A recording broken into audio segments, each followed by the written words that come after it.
اللهم صل على سيدنا محمد يا رب صل وسلم دائما ابدا على حبيبي. کہ کچھ لوگ تو ایسے ہیں جو آخرت پہ یقین ہی نہیں رکھتے، کچھ ایسے ہیں جو مانتے ہیں کہ ہمیں مرنے کے بعد حساب و کتاب دینا ہے، لیکن وہ اس خوش فہمی میں مبتلا ہیں کہ جیسے ہم دنیا میں اچھی حالت میں ہیں آخرت میں بھی اچھی حالت میں ہی رہیں گے. تو یہ بھی خوش فہمیاں ہیں، غلط فہمی ہے.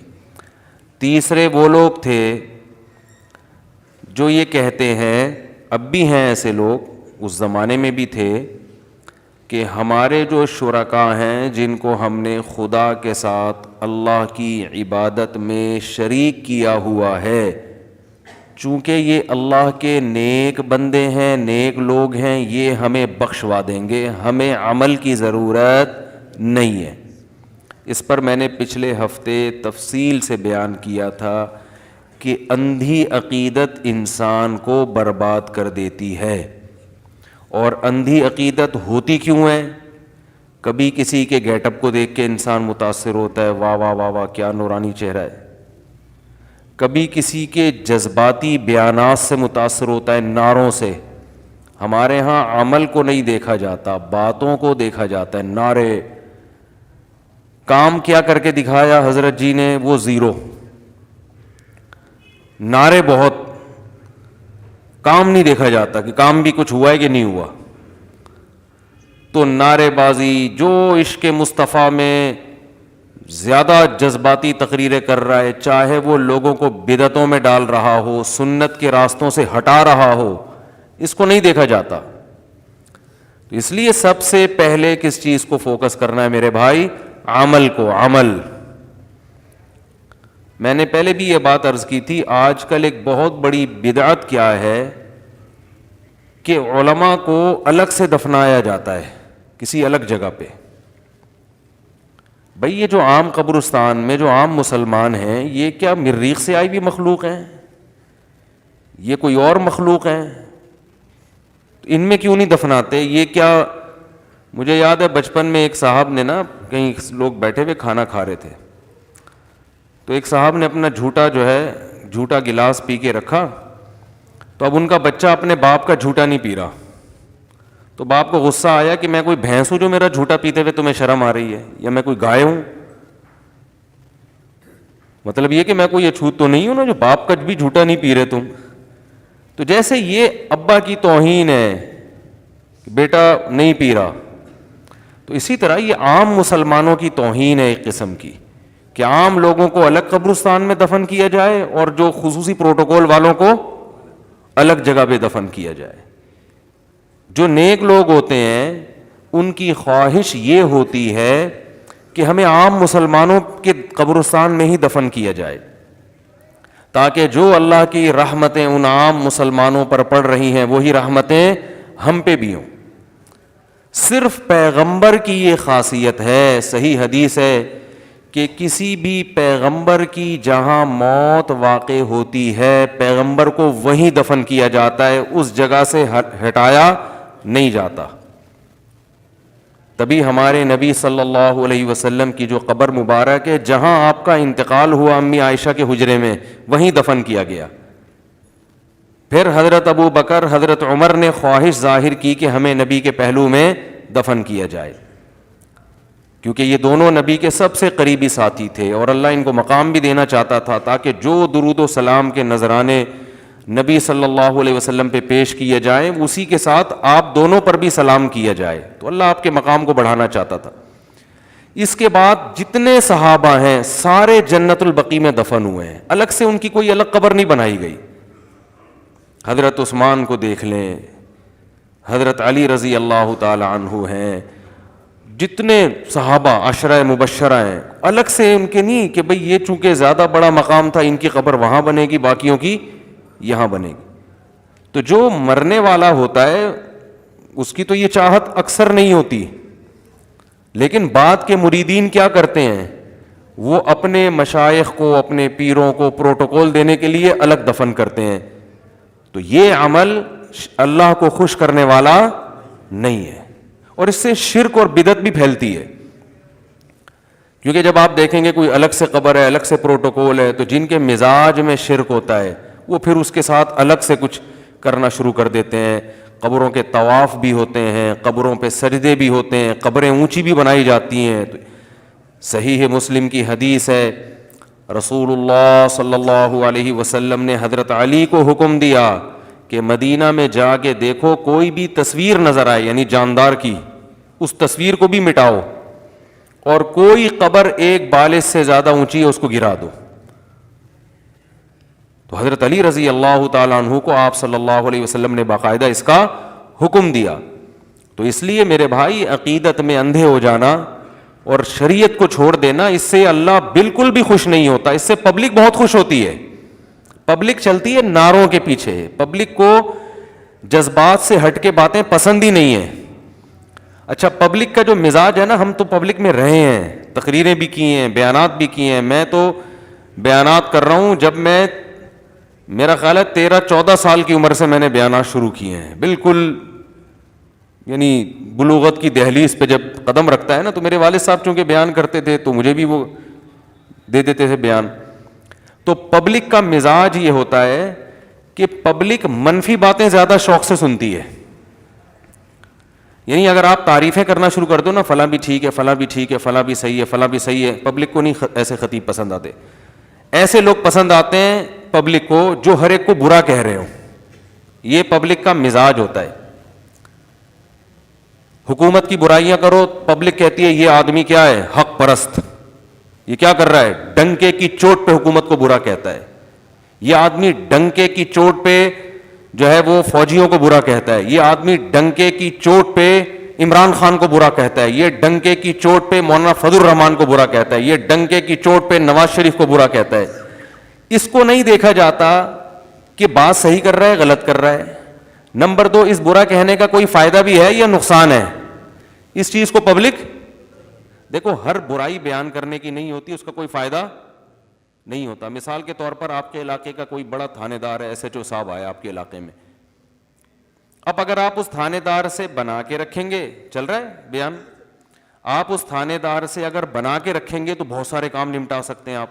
ایک مثال دے رہا ہوں, تھانے دار جیسا بھی تھا, علاقے میں کوئی SHO آیا, آپ نے کیا کیا, اس سے چائے وائے پلائی, تعلق اچھے کر لیے تاکہ اس سے آپ پازیٹیو کام بہت سارے, بولو بھائی, لے سکے. پھر وہ فلاں مسجد کو بھی گرنے سے بچا لیا آپ نے, اور فلاں کوئی 2-4 غریبوں کے معاملے اٹکے ہوئے تھے تھانے میں, وہ جیل میں بند تھے, تعلقات کی بیس پہ ان مظلوموں کو بھی آپ نے نکلوا لیا. تو یہ آدمی کام زیادہ کرے گا نا, اس نے قوم کی خدمت زیادہ کی نا, کیونکہ SHO سے لڑ تو کوئی سکتا نہیں ہے. کیا خیال ہے؟ لیکن پبلک کو ایسا آدمی پسند, بولو, نہیں ہوگا. پبلک کو وہ پسند ہوگا کہ ممبر پہ بیٹھتے ہی علاقے کے SHO کو برا بھلا کہنا شروع کر دے, یہ چور ہے, یہ رشوت خور ہے, یہ یوں ہے, یہ فلانا ہے, ڈمکانا ہے. کام دھیلے کا نہیں کرے گا ایسا آدمی, کیونکہ جب آپ نے علاقے کی پولیس سے ہی دشمنی مول لی ہے تو اب کام تو آپ سے کخ بھی نہیں ہو سکتا. بلکہ جو کام آپ کر بھی سکتے تھے نا, وہ بھی نہیں پولیس رکاوٹ ڈالے گی, وہ بھی نہیں کرنے دے گی آپ کو. لیکن پبلک میں آپ کا ڈنکا بجنا شروع ہو جائے گا. پبلک کہے گی حق پرست آدمی ہے, ڈنکے کی چوٹ پہ حق بیان کرتا ہے. حالانکہ اسلام میں حق برائے حق کی کوئی ویلیو نہیں ہے. وہ حق جس سے آگے کام ہو, ہر حق بات کرنے کی نہیں ہوتی. معاشرے میں اس کا فائدے کے بجائے نقصانات زیادہ ہوتے ہیں. اس کی ہمیں حدیث سے بھی مثال ملتی ہے. رسول اللہ صلی اللہ علیہ وسلم, ادھر توجہ رکھیں بھائی, رسول اللہ صلی اللہ علیہ وسلم نے بیت اللہ کی جو تعمیر ہے نا, بیت اللہ, حضرت ابراہیم علیہ السلام نے جو بیت اللہ کو تعمیر کیا تھا وہ حتیم تک تھا. حتیم اس کا حصہ ہے, وہ جو ایک کرو نشان ہے نا حتیم, وہ اس کا حصہ ہے. آپ صلی اللہ علیہ وسلم نے ارادہ کیا کہ جہاں ابراہیم علیہ السلام نے جہاں تک بیت اللہ کی دیواریں کھینچی تھیں تو میں بھی وہیں تک کروں. لیکن چونکہ زمانہ جاہلیت میں بیت اللہ کی تعمیر کم ہوئی تھی, اور ہوئی اس لیے کم تھی کہ جب زمانے جاہلیت میں قریشیوں نے ارادہ کیا کہ بیت اللہ کو دوبارہ سے تعمیر کرتے ہیں تو حلال پیسے کم پڑ گئے تھے، پھر حرام آمدن تھی، تو انہوں نے کہا ہم حرام آمدن بیت اللہ کی تعمیر میں نہیں لگائیں گے. تو پیسوں کی کمی کی وجہ سے جو تعمیر کا کام تھا ادھورا ہوا، اتنا ہوا جتنا آج ہے، جتنا یعنی مربع ہے نا، اب تو اسکوائر ہے، تو اتنا کام ہوا. لیکن چونکہ ایک زمانہ بیت گیا تو نبی نے ارادہ کیا کہ بھئی اب تو اللہ نے اسلام کو غلبہ دیا ہے، مکہ بھی فتح ہو گیا، اب آپ نے ارادہ کیا کہ بیت اللہ کو وہیں تک تعمیر کریں جہاں ابراہیم علیہ السلام نے تعمیر کیا تھا. تو یہ اصل تو یہ تھا نا. لیکن آپ صلی اللہ علیہ وسلم نے فرمایا کہ ان قومی حدیث عہد بالجاہلیہ، بہت سے لوگ جاہلیت سے نئے نئے مسلمان ہوئے ہیں، ابھی ایمان ان کے دلوں میں پکا راسخ نہیں ہوا. اگر میں نے یہ کام کیا تو وہ یہ سمجھیں گے کہ میں حضرت ابراہیم کے قبلے کو چینج کر رہا ہوں. تو آپ نے فرمایا اس کام کو ایسے ہی چھوڑ دیا جائے. تو طواف تو پورے بیت اللہ کا ہوگا حتیم کے باہر کا، لیکن تعمیر آدھی. اور اس وقت سے لے کر ایک دفعہ ایسا ہوا امام مالک کے دور میں کہ جب یہ حدیث خلیفہ کے پاس پہنچی، اس نے کہا کہ بھائی اب تو اسلام طاقت میں آ گیا ہے، تو اب میں اس کو بیت اللہ کو بڑا کر دوں گا. تو اس نے بڑا کیا، تو لیکن کیا ہوا، بعد کے خلیفہ نے اس کو گرا دیا کہ بھائی نبی نے نہیں کیا تو انہوں نے کیوں کیا. امام مالک نے فتویٰ دیا کہ جس حال میں نبی نے چھوڑا ہے نا اس میں کمی بیشی کی اجازت. بولتے کیوں نہیں بھائی؟ نہیں ہے، خدا کی قسم اس حدیث یہ سمجھ میں آ جائے نا، دینداروں کے بہت سے مسائل حل ہو جائیں. آج بہت سے مسائل حل ہو جائیں. ہمارا ہر کام حکمت، مصلحت، بصیرت سے خالی ہوتا ہے. یعنی اگر میں یوں کہوں کہ مسلمان معذرت کے ساتھ کہ بصیرت لیس ہونا مسلمان کی ایک صفت بن چکی ہے کہ جتنا سینس لیس ہوگا اور جتنا حکمت اور بصیرت کے خلاف چلے گا اتنا پکا اور سچا مسلمان سمجھا جاتا ہے. یعنی یہ علامت بن چکی ہے. تو بھائی یہ علامت نہیں ہے. مسلمان زیرک ہوتا ہے، عقل مند ہوتا ہے، وہ حق بیان کرتا ہے جس کا معاشرے کو فائدہ ہو. جہاں فائدہ نہیں ہے تو ہر بات بیان کرنے کی بولو بھائی نہیں ہوتی. لوگ مجھے کہتے ہیں آپ سعودی عرب کی حکومت میں اتنی گڑبڑ ہو رہی ہے آپ بیان کیوں نہیں کرتے؟ میں کہتا ہوں اس کا نقصان کیا ہوگا. ہم اگر سعودیہ کے خلاف بیان کریں اس کا نقصان سعودی عرب کو نہیں ہوگا بلکہ اس کا فائدہ ہوگا ان قوتوں کو جو سعودی عرب کے خلاف ہیں، اور وہ اسلام دشمن قوتیں ہیں، وہ فائدہ اٹھائیں گی، ہمارے بیان کو کیش کرائیں گی. وہ تو سعودی عرب جیسا بھی ہو بھائی ہمارے لیے پھر بھی بہت بڑی نعمت ہے، کیونکہ اگر حکومت سعودیہ ختم ہو گئی تو ختم ہونے کے بعد سعودی عرب ہمارے ہاتھ میں نہیں آئے گا، اسلام دشمنوں کے ہاتھ میں چلا جائے گا. تو آپ بیان داغنے سے پہلے، آپ بادشاہ کے خلاف بیان کرنے سے پہلے، حکومت کے خلاف بیان کرنے سے پہلے یہ سوچو کہ اس بیان کا فائدہ کیش کون کرا رہا ہے. بہت مشکل ہے بات سمجھانا، بہت مشکل. اس کا فائدہ کون اٹھا رہا ہے؟ نہیں آ رہی سمجھ میں تو چھوڑ دو بھائی. بھائی فائدہ کون اٹھائے گا؟ اس کا فائدہ وہ اٹھائیں گے جو صبح شام سعودیہ کے خلاف بولتے ہیں، اور وہ بولتے ہیں جو اسلام کے دشمن ہیں. فائدہ وہ اٹھائیں گے. تو انسان اس میں بہت سوچ سمجھ کے انسان کو چلنا چاہیے. تو اچھا اپنا جب دنیاوی مفاد ہوتا ہے نا تو یہ ساری باتیں لوگوں کی سمجھ میں آتی ہیں. جب دنیاوی مفاد ہوتا ہے نا، مثال کے طور پر آپ کا چائے کا بزنس ہے، چائے کی پتی کا کاروبار ہے، آپ کو پتا چل گیا نا کہ چائے کے یہ نقصان ہے، آپ کبھی بھی اس کو بیان نہیں کرو گے. آپ بولیں گے میں نے کوئی ٹھیکہ لیا بھائی چائے کے نقصانات بیان کرنے کا؟ بھائی یہ ڈاکٹر بیان کرے نا، میں کیوں بیان کروں، میرا بزنس ہے. تو اپنی دنیا کا جہاں معاملہ آتا ہے تو وہاں سارے عقل مند ہو جاتے ہیں. جہاں معاملہ آئے گا دین کا تو وہاں سب مکھنچو بن جاتے ہیں، کیونکہ شاید ہمیں دین سے محبت نہیں ہے، شاید ہمیں ملک سے محبت نہیں ہے، شاید ہم چاہتے ہیں کہ ملک کا بیڑا غرق ہو جائے. آپ کے حق بیان کرنے کے چکر میں ملک کی کیا ہو گئی، ایسی کی تیسی ہو گئی، اور آپ کے پاس کوئی آلٹرنیٹ بھی نہیں ہے، کوئی دوسرا کنٹری بھی نہیں ہے. تو اس لیے جو بھی ممبر پہ بیٹھ کے ڈنکے کی چوٹ پہ بول رہے ہیں نا حق، تو ان سے جا کے پوچھا کرو کہ یہ حق آگ لگ تو نہیں لگا رہا لوگوں کے اندر، نفرتیں تو نہیں پھیلا رہا لوگوں کے اندر، تو کیا کر رہا ہے یہ نہیں.